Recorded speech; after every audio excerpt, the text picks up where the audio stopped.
Permainingos šiųmetės žiemos padariniai, šaltas pavasaris ir vėluojantis sėja daugeliui ūkininkų kelia susirūpinimą. Tačiau pasak specialistų, augalų peržiemojimui įtakos turi ne tik gamta, bet ir ūkininkų sumanumas, veislių pasirinkimas bei agrotechnikos taikymas. Labai svarbus momentas yra rudeninių kviečių sėja. Tai yra, aišku, ne visuomet žemdirbys yra kaltas, kad jis vėliau sėja. Kaip selekcininkas galiu pasakyti, kad šitokios neigiamos temperatūros ir sudėtingos sąlygos, tai mums yra į naudą. Mes tada turim galimybę atrinkti atsparesnės veislės. Praeitais metais buvo vienos sąlygos, mums jau atrodė, kad jau kas pragyveno augalai visą žiemą praeitais metais, tai reiškia šiais metais tai jau jie bus žemkentiški visiškai. Situacija parodė, kad taip tie, kurie pragyveno praeitais metais daugumą ir šiemet neblogai, bet dalį jau reikia brokuoti. Kadangi šiais metais veikia kiti veiksniai. Jeigu praeitais metais, tarkim, buvo daug vandens pavasarį, buvo didelis įšalas, gilus, ilgai stovėjo vanduo, tai šiais metais drenažas dirbo ir buvo viena didžiausių problemų šiais metais, tai būtent šitai šilti orai, kad po sniego dangos dirva praktiškai buvo minkšta. Reiškia, šaknų zonoje buvo teigiama temperatūra.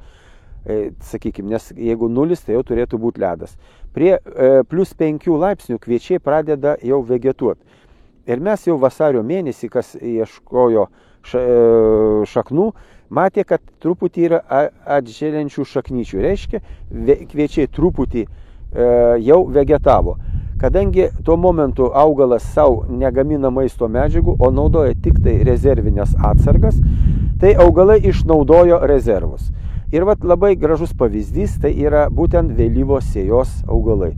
Jeigu yra normalus įšalas, normaliai žiemoja žiemkenčiai, tai tie labai vėlai pasėti, jie pražiemoja. Aišku, jie duoda mažesnį derlių.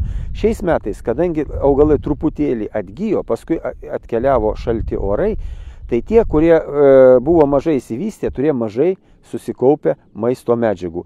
Ir dauguma tų augalų ir žuvo. Jeigu buvo pasėti spalio 7, 9, 10, jie labai gražiai atrodo ir jau čia tik veislės skirtumas, o tie, kurie pasėti vėliau, tai sunku netgi spręsti ir apie veislę pačią. Gal jeigu ta veislė turėtų būti pasėti pagal agrotechnikos reikalavimus, ji būtų gražiai peržiemojusi. Tačiau veislė žuvo ne dėl veislinių savybių, o dėl būtent, kad į vėlai pasėti. Yra pasėti spalio 1 dieną, mes matom tik vieną kitą laukelį išgyvenusi.